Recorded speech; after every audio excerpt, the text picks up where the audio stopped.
रात के करीब 12:15 हो रहे थे। निशा की कार के सामने अचानक एक बुजुर्ग महिला आ गई और धड़ाम से सड़क पर बेहोश होकर गिर पड़ी। निशा, उम्र 26, घबरा गई, फौरन ब्रेक लगाए, बाहर निकली, मोबाइल की टॉर्च जलाई और देखा, कोई बड़ी चोट दिखाई नहीं दे रही थी, पर डर और कमजोरी से वह अचेत थी।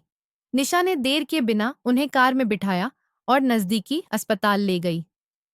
कुछ दिन बाद जब निशा, जो पुणे के एक बड़े अस्पताल में इंटर्नशिप कर रही थी, को उस वृद्धा के घर परिवार का कोई पता नहीं मिला, तो उसने ठान लिया कि पहले उन्हें संभाला जाए, फिर पता ठिकाना खोजा जाएगा। उधर उसी रात निशा की माँ लता देवी, उम्र 55, के पैरों तले मानो जमीन खिसक गई थी। वे शाम 7:30 बजे से ही डाइनिंग टेबल पर बैठी बेटी का इंतजार कर रही थी। बाहर तेज आंधी और मूसलाधार बारिश थी। घड़ी अब 12 बजने को आई थी, पर निशा का कोई अता पता नहीं। कई बार फोन मिलाया, नेटवर्क और बारिश की मार, कॉल ही नहीं लग रही थी। चिंता से उनका कलेजा मुंह को आ रहा था। वे घबराकर पूजा घर में गईं, हाथ जोड़े, हे प्रभु, मेरी बच्ची का ख्याल रखना, उसे सही सलामत घर पहुंचा देना, और प्रार्थना करते करते उनकी आंखों से आंसू बह निकले। निशा आम दिनों में लगभग रात 9:30-10 तक घर लौट आती थी, पर आज गुरुवार था। हर गुरुवार शाम वह झुग्गी बस्ती में मुफ्त चिकित्सा शिविर लगाने जाती थी। आमतौर पर 8 बजे तक लौट आती थी, मगर आज न वह लौटी न कोई फोन। लता देवी खिड़की से बाहर झांकती, सामने बस पानी की चादर, कुछ नजर नहीं आता। डरावने ख्याल मन में फन उठाने लगे। कहीं कोई मुसीबत? उन्होंने खुद को समझाया। आज बारिश बहुत तेज है, शायद इसी वजह से कहीं फंस गई होगी। पर धड़कनें तेज होती चली गईं। इसी बेचैनी में अचानक दरवाजे पर दस्तक हुई। लता देवी ने जल्दबाजी में दरवाजा खोला। सामने निशा थी। माँ कुछ कहती, उससे पहले ही निशा ने उन्हें कसकर गले से लगा लिया। माँ की तेज धड़कन और चेहरे की घबराहट देखकर निशा सब समझ गई। अलग होते ही उसने कहा, माँ, आप इतनी चिंतित क्यों हो गईं? मैं बिल्कुल ठीक हूं। यह कहकर वह अंदर आई, सोफे पर बैग रखा और रेनकोट उतारने लगी। लता देवी हल्का सा झुंझला गई। कहाँ रह गई थी अब तक? इतनी देर क्यों हुई? निशा कुछ बोलती, उससे पहले ही माँ फिर बोली, देखो, मैं फिर कहती हूँ, अब गुरुवार को वह बस्ती वाला काम बंद कर दो। घर पर रहो, मेरे साथ समय बिताओ। मैं अकेले परेशान हो जाती हूँ। निशा ने शांत स्वर में कहा, माँ, नाराज क्यों हो रही हैं? आज देर हुई, पर क्यों हुई, यह भी तो सुनिए। और जो काम मैं करती हूँ, वह मुझे सुकून देता है। वहां जाना, लोगों का इलाज करना, मुझे खुशी मिलती है। हाँ, जानती हूँ, माँ बोली, पर अब कोई जरूरत नहीं। मैं कहती हूँ, ये सेवा टवा छोड़ो। बाहर वालों के लिए पुण्य कमाओ और घर में माँ अकेली बैठी रहे। ये तुम्हें अच्छा लगता है? मम्मी, प्लीज, इतना गुस्सा क्यों? आगे से नहीं होगी देर। पर आज क्यों हुई, ये सुन तो लीजिए, और मुझे घर बैठने को मत कहिए। निशा ने प्यार से कहा। जब आप मेरी बात सुनेंगी तो खुद कहेंगी, बेटा, तू बहुत अच्छा काम कर रही है। ये सुनकर लता देवी चुप हो गई। निशा बोली, मैं फ्रेश होकर आती हूँ, फिर सब बताती हूँ। कहकर वह वॉशरूम चली गई। लता देवी को बेटी पर भरोसा था, वे थोड़ी सामान्य हुई। थाली परोसते हुए निशा ने बताना शुरू किया, पता है, शाम को बादल गरजे तो मैं शिविर समेटकर तुरंत निकली। अभी थोड़ी ही दूर आई थी कि बारिश बहुत तेज हो गई। सड़क लगभग खाली थी। मैं कार धीरे धीरे चला रही थी। अचानक सामने एक बुजुर्ग औरत आ गई। मुझे लगा शायद कार के नीचे आ गई होंगी। बाहर आकर देखा, वे नीचे गिरी थीं और बेहोश। टॉर्च की रोशनी में देखा, बड़ी चोट नहीं, मगर शायद डर और कमजोरी से बेहोश हो गई थीं। कुछ देर में होश न आया तो मैंने उन्हें कार में बिठाया और पास के अस्पताल ले गई। तो क्या हुआ? होश आया उन्हें?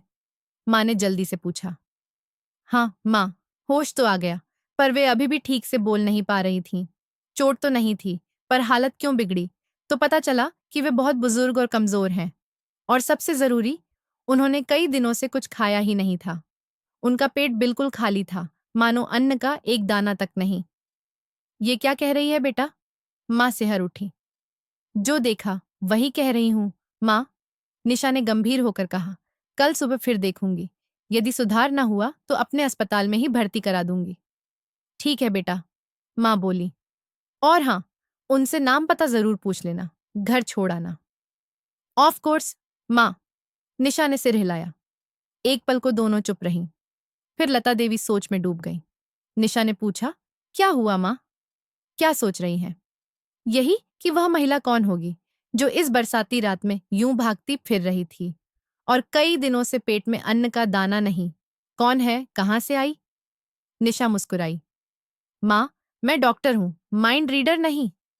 फिर हंसकर बोली, आपके केस में दोनों हूं। आप सब कुछ बहुत सोच लेती हैं।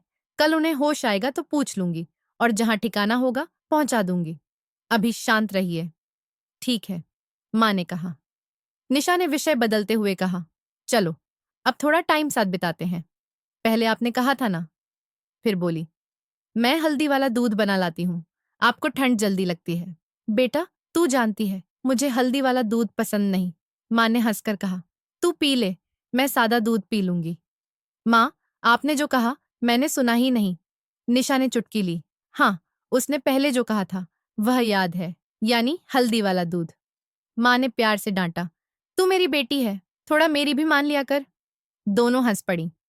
तभी फोन बजा।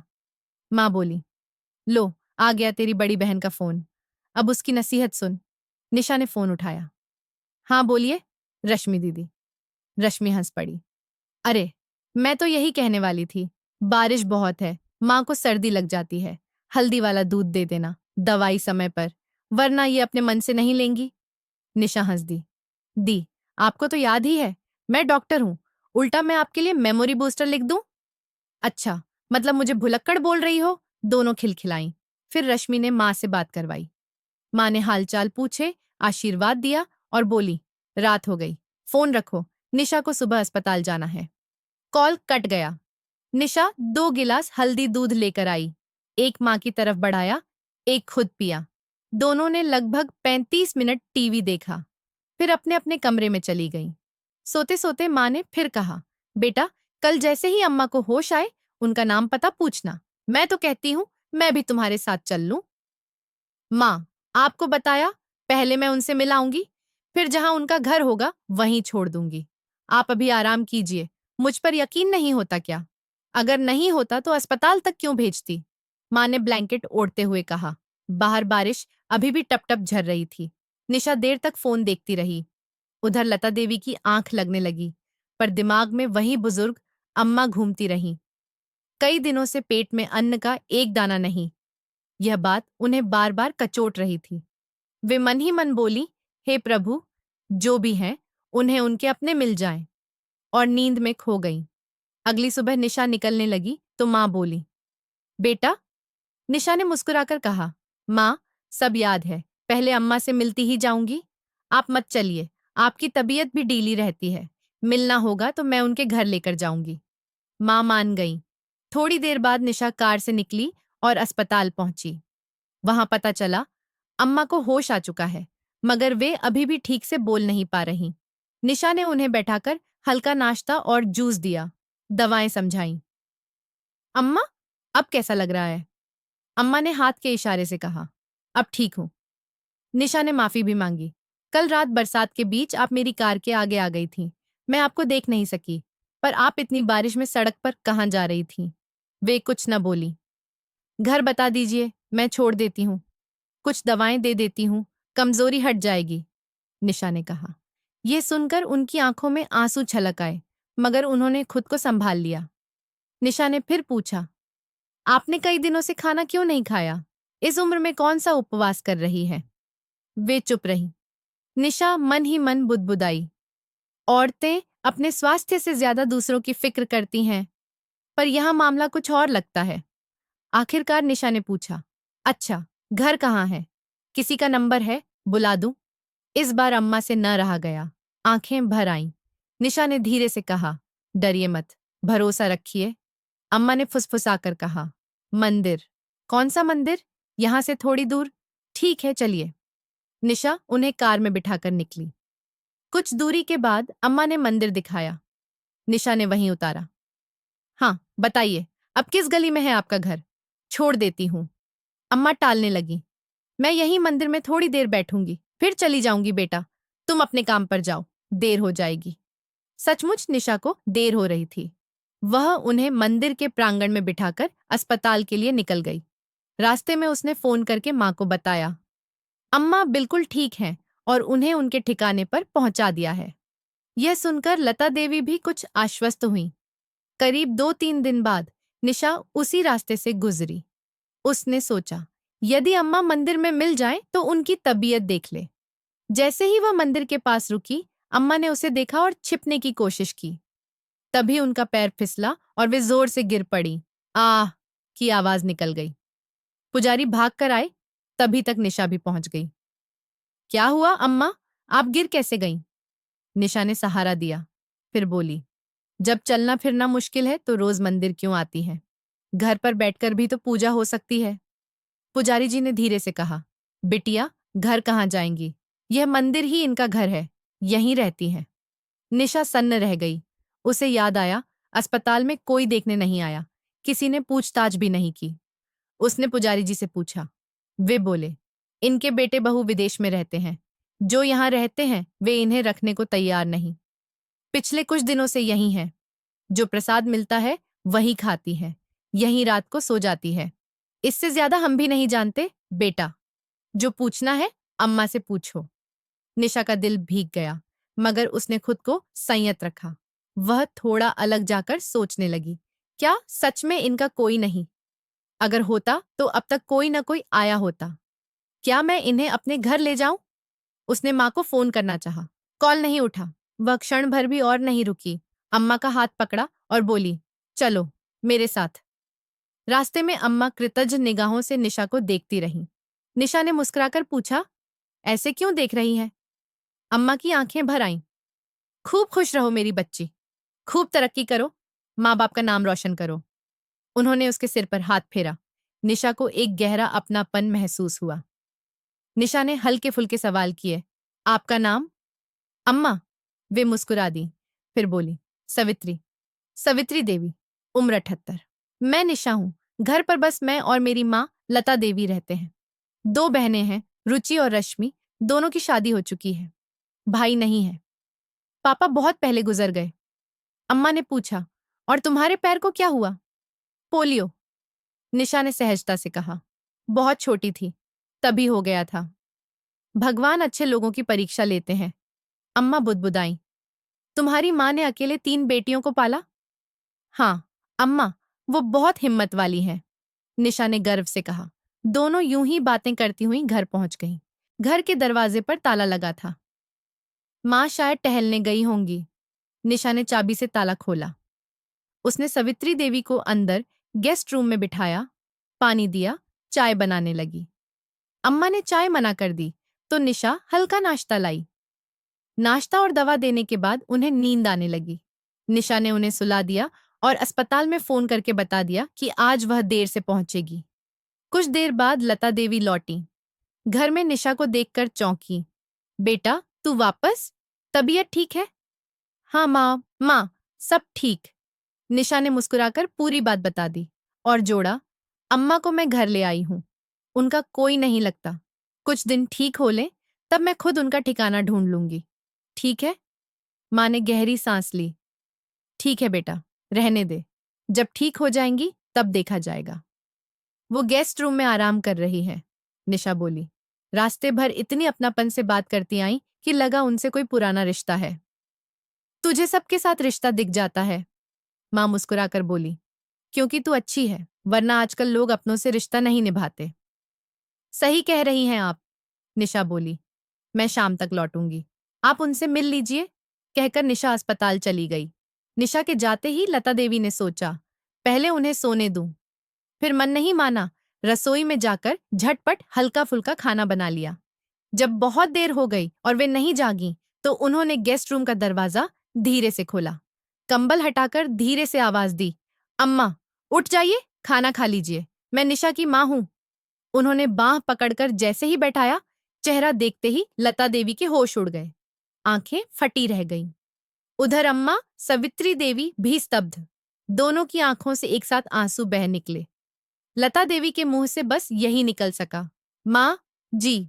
आप आप इस हालत में कैसे? घर के बाकी सब कहाँ हैं? सवित्री देवी सिसक उठी। शब्द गले में अटक गए। फिर रोते रोते बोली, बहू, तुम्हारी बद्दुआ रंग लाई। जो किया था उसका फल मुझे इसी जन्म में मिल गया। मेरे अपने ही मुझे घर से निकाल फेंकने लगे। लता देवी की आंखों में पुरानी यादें चलचित्र सी घूम गई। नई नई शादी, ससुराल की कटु बातें, ताने, अपमान, पति प्रभाकर बाबू सरकारी स्कूल के शिक्षक का अचानक हादसे में जाना, 3 बच्चों के साथ ससुराल से धक्के, नौकरी के लिए संघर्ष, स्कूल में आश्रय, छोटी सी झोपड़ी, फिर अपना घर, छोटी बेटी निशा का पोलियो, उसकी डॉक्टर बनने की जिद और वर्षों की तपस्या। वे वर्तमान में लौटी। सामने उनकी सास सवित्री देवी, जो कभी कठोर थीं, आज टूटी हुई असहाय बैठी थीं। क्या हुआ मां जी?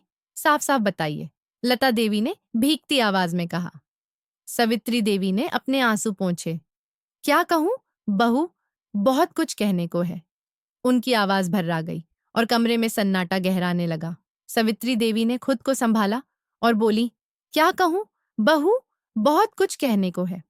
लता देवी की आंखों के सामने पुराने दिन एक एक कर उभर आए, जब उनकी नई नई शादी हुई थी। उनके पति प्रभाकर बाबू सरकारी स्कूल में शिक्षक थे। ससुराल में 3 देवरानियां जेठानियां थीं। लता सबसे छोटी बहू थी और साधारण मध्यम वर्गीय परिवार से आई थी, जबकि बाकी दोनों जेठानियां अमीर घरों से थीं। सास, यानी यही सवित्री देवी, अक्सर ताना कसती, पता नहीं किस फटेहाल खानदान से उठाकर ले आए, और जेठानियां भी स्वर में सुर मिलाती। त्योहारों पर जब जेठानियों के मायके से बहुत सा सामान आता और लता के मायके से कम या कभी-कभी कुछ भी नहीं आता, तो ताने और तीखे हो जाते। लता कई बार जवाब देना चाहती, पर प्रभाकर बाबू समझाते, माँ के आगे कुछ मत बोलना, और वे चुप रह जाती। पहली संतान बेटी हुई तो सास का मुंह उतर गया। हमारे खानदान में पहले बेटा होता आया है, यहाँ तो बेटी हो गई। यह ताना लता को भीतर तक चीर गया, पर उन्होंने सह लिया। दूसरी बार भी बेटी हुई तो मानो दुख का पहाड़ टूट पड़ा। सास खाने पीने में कटौती करने लगी, ऊपर से बेटे को भड़काने लगी। इससे पोता नहीं होगा, दूसरी शादी कर लो। जेठानियां भी ठुनकने लगी, बेटा नहीं तो तुम निपुत्रा हो। लता रोती तो प्रभाकर बाबू उन्हें ढांढस बंधाते, जिसे जो कहना है कहने दो, मैं तुम्हारे साथ हूं। 2 बेटियों के बाद दोनों ने तय किया, अब और बच्चा नहीं, पर ससुराल और मायके दोनों तरफ से दबाव आया। एक बार और कोशिश करो। तीसरी संतान भी बेटी हुई। बस, सास का धैर्य जवाब दे गया। वे बच्चे सहित लता को मायके भेजने को उतारू हो गई। तू अलक्षणी है, मेरे बेटे का वंश कैसे बढ़ेगा? जा, निकल जा यहां से। दूसरी शादी के लिए बेटे पर दबाव अलग। इसी बीच एक शाम भयंकर बारिश में काम से लौटते हुए प्रभाकर बाबू का एक्सीडेंट हो गया। वहीं देहांत हो गया। लता के पैरों तले जमीन खिसक गई। 3 बच्चियां, आगे का कोई सहारा नहीं। हाँ, एक आशा थी, प्रभाकर बाबू की सरकारी नौकरी। अनुकंपा पर नियुक्ति में ससुराल वाले चाहते थे कि नौकरी दोनों जेठों में से किसी को मिल जाए। लता ने दृढ़ता से कहा, मेरे 3 बच्चे हैं, मैं ही करूंगी नौकरी। यह सुनकर घर में तूफान मच गया। जेठ जेठानियों ने सास को और भड़का दिया। अंततः लता को घर से निकलने पर मजबूर कर दिया गया। लता ने रोते हुए सास के पैर पकड़ लिए। मां जी, संपत्ति में हिस्सा नहीं चाहिए, बस रहने को एक छत दे दीजिए, मैं बच्चों को पाल लूंगी। सास ने लात मारकर हटाया। मेरे बेटे को खा गई, अब किस हक से यहाँ रहेगी? जहां जा सकती है जा, संभाल नहीं सकती तो इन बेटियों को फेंक दे। कोई एक वक्त का भोजन देने को भी तैयार नहीं हुआ। स्कूल के प्रधानाध्यापक को जब उनकी दुर्दशा का पता चला तो उन्होंने कहा, जब तक ठिकाना बन जाए स्कूल में ही रह लीजिए। लता तीनों बेटियों के साथ स्कूल की एक खाली कक्षा में रहने लगी। इसी दौरान छोटी बेटी निशा बीमार पड़ी। डॉक्टर ने बताया पोलियो है। इलाज हुआ, आराम मिला, पर वह पूरी तरह ठीक नहीं हो सकी। चलने फिरने में दिक्कत रहने लगी। स्कूल में रहना लोगों को खटका। कुछ शिक्षक ताने मारने लगे। प्रधानाध्यापक और लता दोनों के चरित्र पर कीचड़ फेंका जाने लगा। लता ने अपमान सहा और एक छोटी सी झोंपड़ी किराए पर ले ली। फिर धीरे धीरे घर का सामान जुटाया, थोड़ी जमीन खरीदी और एक छोटा सा अपना घर बना लिया। तीनों बेटियां मेधावी निकली।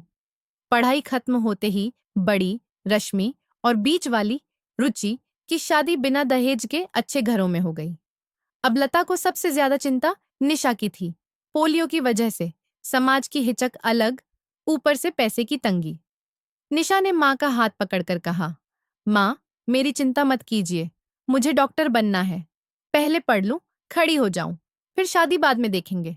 लता बोली, मैं प्राथमिक विद्यालय की अध्यापिका, इतना पैसा कहाँ से लाऊंगी? पर जहां चाह वहां राह। कुछ आर्थिक सहायता बहनों ने दी। मेडिकल कॉलेज में उसकी फीस माफ हो गई और जो प्रोफेसर उसे पढ़ाते थे, उन्होंने बिना फीस लिए पढ़ाया। लता ने संकोचवश पूछा भी तो प्रोफेसर ने हंसकर कहा, मीरा, अरे यानी निशा बिटिया डॉक्टर बन जाए, फिर सारी फीस उसी से ले लूंगा। निशा ने जान लगा दी और आज वह पुणे के बड़े अस्पताल में इंटर्नशिप कर रही थी। लता ने ससुराल की कड़वाहट भुलाकर खुद को बेटियों में डुबो दिया। वर्षों तक न सास का बुलावा आया, न वे कभी गईं। लता वर्तमान में लौटी। सामने बैठी उनकी वही सास, सवित्री देवी, अब बिल्कुल टूटी हुई। उन्होंने धीमे से पूछा, मां जी, फिर आपके साथ यह सब कैसे? सवित्री देवी ने लंबी सांस ली। तुम्हारे जाने के बाद कुछ साल सब ठीक रहा। फिर दोनों बेटे आपस में जायदाद के लिए लड़ने लगे। मैंने समझाने की कोशिश की तो मुझसे उलझ पड़े। अंत में मैंने सब कुछ दोनों में बांट दिया। अपने लिए थोड़ा सा रखने लगी तो दोनों बोले, हम रख लेंगे माँ को। फिर शुरू हुआ झगड़ा। तुम रखो, नहीं तुम रखो। तय हुआ 6 महीने दोनों के यहाँ रहूंगी। जहां रहती, बहू नौकरों सा काम करवाती, खाना भी ठीक से नहीं देती। उम्र के साथ शरीर ढलता गया, कमजोरी बढ़ती गई तो उन्हें मेरी फिक्र और कम हो गई। बच्चों के सामने बहुएं तुनक कर कहती, पता नहीं बुढ़िया कब मरेगी। वे रो पड़ी। आखिर एक दिन मैं घर से निकलकर मंदिर आ गई। किसी ने पलटकर पूछा तक नहीं। हाँ, एक बात याद रही बहुओं को, मेरे हाथ की सोने की 4 चूड़ियां। उसी लालच में एक दिन फिर बुलाया, पर मैं समझ गई। पिछले 4 दिनों से उन्होंने मुझे खाना तक नहीं दिया था, क्योंकि मैंने चूड़ियां देने से मना कर दिया था। पानी पीकर कब तक जिंदा रहती। तब उस रात तेज बारिश में मैंने ठान लिया, नदी में कूद जाऊंगी। मगर ऊपर वाले को कुछ और मंजूर था। तुम्हारी बच्ची रास्ता बनकर सामने आ गई और मेरी जान बच गई। लता ने फौरन उन्हें सहारा दिया। आंखें पोंछी। अम्मा, रोइए मत। जो हो गया वह बीत गया। अब आप हमारे साथ हैं। सवित्री देवी ने अपराध बोध में डूबी आवाज में कहा, मुझे मत रखना बहू, मैं कहीं काम करके पेट पाल लूंगी। किस मुंह से रहूं यहाँ? मैंने तुम्हें कितनी गालियां दी, कितने अपशब्द कहे, कितनी बद्दुआएं। शर्म आती है। उसी वक्त पीछे से निशा की आवाज आई, शर्म की कोई बात नहीं दादी, आप मेरी दादी हैं और अब कहीं नहीं जाएंगी। दादी शब्द सुनते ही सवित्री देवी फूट फूट कर रो पड़ी। तुम्हें पता चल गया मैं तुम्हारी दादी हूं? निशा आगे बढ़ी, उनके पैरों को छुआ, फिर गले से लग गई। हाँ दादी, सब सुन लिया। जो अतीत था वो मैंने नहीं देखा। जो आज है उसमें आप मेरी दादी हैं और मुझे दादी की बहुत जरूरत है। सच कहूं, सालों से सिर्फ माँ के साथ रह रहकर बोर हो गई हूं। वह शरारत से हंसी। और हाँ, अगर आप कहीं जाने की जिद करेंगी तो याद रखिए, मैं डॉक्टर हूँ, मोटे मोटे इंजेक्शन भी लगाती हूँ। सवित्री देवी रोते रोते हंस दी। अरे मेरी बच्ची, मुझे माफ कर दो, मेरे पास देने को कुछ नहीं, बस ये सोने की 4 चूड़ियां हैं। तुम रख लो बेटा, और जितना आशीर्वाद है सब तुम्हारे नाम। निशा ने प्यार से उनका हाथ थाम लिया। दादी, आपकी बद्दुआ हमें नहीं लगी, वो दुआ में बदल गई। देखिए मैं कितनी खुश हूँ और अच्छी डॉक्टर भी बन रही हूँ। ये चूड़ियां आप ही पहनिए, हमें आपका आशीर्वाद ही काफी है। जीती रहो, सवित्री देवी ने माथा चूमते हुए कहा। तू दुनिया की सबसे बड़ी डॉक्टर बने, माँ बाप का नाम रोशन करे। निशा दादी से लिपट गई।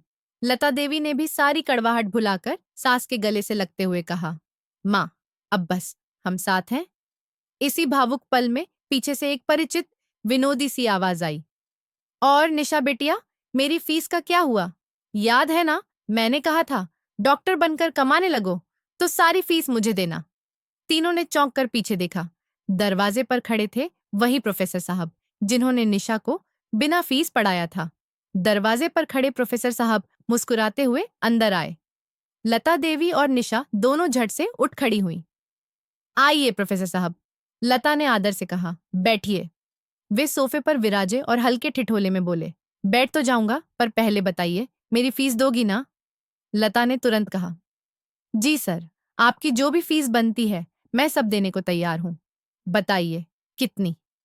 प्रोफेसर साहब ने शरारत से आंखें मटका दी। मेरी फीस रुपए पैसे में नहीं है। मेरी फीस ये है कि मैं चाहता हूं निशा मेरे घर की बहू बन जाए।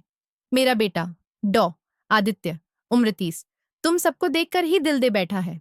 ये सुनते ही निशा शर्मा गई और रसोई की तरफ खिसक गई। लता देवी की आंखें खुशी से छलछला उठी। फिर भी उन्होंने हिचकते हुए कहा, सर, मैं आपका आभार कैसे मानूं?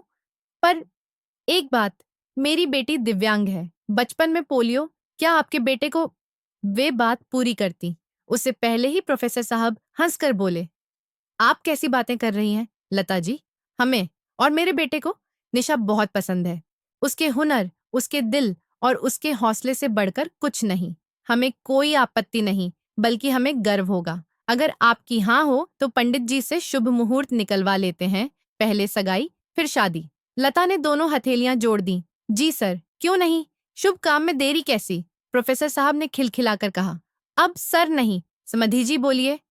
कमरे में हंसी गूंज गई। इसी बीच निशा ट्रे में चाय नाश्ता लेकर लौटी। उसने प्रोफेसर साहब, माँ और दादी सवित्री देवी के पैर छुए। दादी ने भर भराकर उसे आशीर्वाद दिया। मेरी बिटिया सदा सुखी रह, ऊंचा नाम करे। अगले ही दिन पंडित जी घर आए। कुंडलियां देखी, ग्रह नक्षत्र परखे और सगाई व शादी के शुभ मुहूर्त निकाल दिए। 1 महीने बाद का दिन शादी के लिए उत्तम बताया गया। तय हुआ, पहले हफ्ते भर में सगाई और ठीक 1 महीने बाद विवाह। सगाई के दिन घर का माहौल उल्लास से भर गया। रश्मि और रुचि, निशा की दोनों बहनें, अपने पतियों के साथ आ पहुंची। माँ लता ने आंचल संभालते संभालते सब व्यवस्था की और दादी सवित्री देवी कभी चौखट, कभी आंगन, कभी बैठक में बैठकर हर चेहरे को आशीष देती रहीं। उन्होंने बार बार अपनी सोने की 4 चूड़ियां उतारकर निशा को देने की कोशिश की। निशा हर बार हंसकर उनके हाथ थाम लेती। दादी, ये चूड़ियां आपके हाथों में ही सबसे ज्यादा सुंदर लगती हैं। हमें आपका आशीर्वाद चाहिए। ये तो आप ही पहनिए। दादी की आंखें भीग जाती। जीती रहा मेरी बच्ची। 1 महीने पलक झपकते गुजर गया। विवाह का शुभ दिन आ पहुंचा। बिना किसी दिखावे, बिना दहेज के, पर पूरे उत्साह और प्रेम से भरा। खूबसूरत समारोह। बारात आई। रिश्तेदारों की हंसी ठिठोली गूंजी। शहनाई की मधुर धुनें बहीं। मंडप के नीचे 7 फेरे लेते हुए निशा और आदित्य ने साथ निभाने की प्रतिज्ञाएं ली। सुख दुख में साथ, बराबरी से सम्मान और परिवार के बड़े बुजुर्गों का मान सम्मान। फेरे पूरे हुए, सबकी आंखें नम और दिल खुश। विदाई के समय निशा ने माँ और दादी को कसकर गले लगा लिया। लता ने थरथराते हाथों से उसके माथे को चूमा। खुश रहो बेटी। दादी ने सिर पर हाथ रखा। मेरी उम्र भी तुम्हें लग जाए। प्रोफेसर साहब ने आगे बढ़कर लता से कहा, अब हम सिर्फ समधी समधन नहीं, एक ही परिवार हैं। ससुराल पहुंचकर गृह प्रवेश हुआ। आदित्य ने मुस्कुराते हुए निशा का हाथ थामा और हल्के से बोला, एक जरूरी बात तुम कहना चाहती हो, मैं जानता हूं।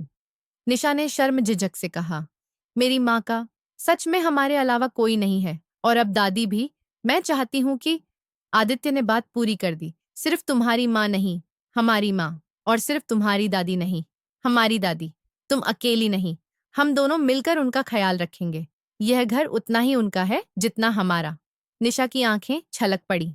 उसने भावुक होकर पति को गले लगा लिया। जवाब में आदित्य ने माथा चूमकर कहा, थैंक यू डॉक्टर साहिबा। अब से ये मेडिकल और ये इमोशनल दोनों केस हम साथ मिलकर हैंडल करेंगे। कुछ ही दिनों में सबने मिलकर तय कर लिया। लता देवी और सवित्री देवी दोनों वहीं उनके साथ रहेंगी। घर में नई हंसी, नया सुकून आ बसा। दादी सुबह मंदिर घुमाती। अब गिरने का डर नहीं, अकेलेपन की टीस नहीं। माँ लता रसोई और घर की कमान संभालती और कभी कभार स्कूल के अपने पुराने किस्से सुनाती। सब ठहाका लगाते। निशा अपनी ड्यूटी के बाद अक्सर उसी बस्ती में जाती जहां से उसकी राह उस रात सवित्री देवी तक पहुंची थी। अब आदित्य भी साथ जाने लगा। दोनों ने मिलकर वहां एक नियमित मुफ्त क्लिनिक शुरू कर दी। निशा इलाज करती, आदित्य परामर्श देता और दादी माँ दरवाजे पर बैठकर आने जाने वालों को दुआएं देती। खूब तरक्की करो बच्चों। एक शाम दादी ने फिर अपनी चूड़ियां उतारी और बोली, अब तो ले ले बेटा, मेरे पास देने को बस यही 4 कंगन बचे हैं। निशा ने उनकी हथेलियां अपने गालों से सटा ली। दादी, ये आपके हाथों की लकीरें हमारी सबसे बड़ी संपत्ति हैं। चूड़ियां आप ही पहनिए, हम तो बस आपकी दुआओं के कंगन पहने रहते हैं। कमरे में सन्नाटा सा घुला और फिर उसी में संतोष की एक लंबी श्वास तैर गई। किस्मत का चक्र घूम चुका था। जिसने कभी बहू को घर से निकाला, वही आज उसी बहू के घर में अपने को सुरक्षित, सम्मानित और प्रिय पा रही थी। और जिस बहू को कभी अभागिन कहा गया, वही आज 3-3 पीढ़ियों के लिए सबसे बड़ा सहारा बन चुकी थी। उसका साहस, उसका धैर्य, उसकी करुणा, सबका आसरा। कुछ दिनों बाद प्रोफेसर साहब मजाक में फिर पूछ बैठे, और समधन जी, मेरी बाकी फीस? लता देवी मुस्कुरा दी। समधि जी, आपकी फीस तो अब जीवन भर किस्तों में चुकानी है। इज्जत, अपनापन और रिश्ते के रूप में। सब खिलखिलाकर हंस दिए। और यूं एक बरसाती रात में सड़क किनारे बेहोश गिरी एक अजनबी अम्मा धीरे धीरे अपना पूरा परिवार पा गई। एक बेटी निशा ने न केवल किसी की जान बचाई, बल्कि कई टूटी कड़ियों को जोड़कर एक नया घर, नया सहारा, नई शुरुआत रच दी, जहां माँ, दादी, बेटियां, बेटा और बहू सब एक दूसरे का हाथ थामे खड़े थे। तो दोस्तों, यह थी आज की कहानी। इस कहानी पर आपकी क्या राय है? कमेंट में जरूर लिखिए। अगर आपको कहानी पसंद आई हो तो वीडियो को लाइक करें, चैनल को सब्सक्राइब करें और बेल आइकन दबाकर ऑल पर सेट कर लें, ताकि नए वीडियो की सूचना आपको तुरंत मिल सके। धन्यवाद।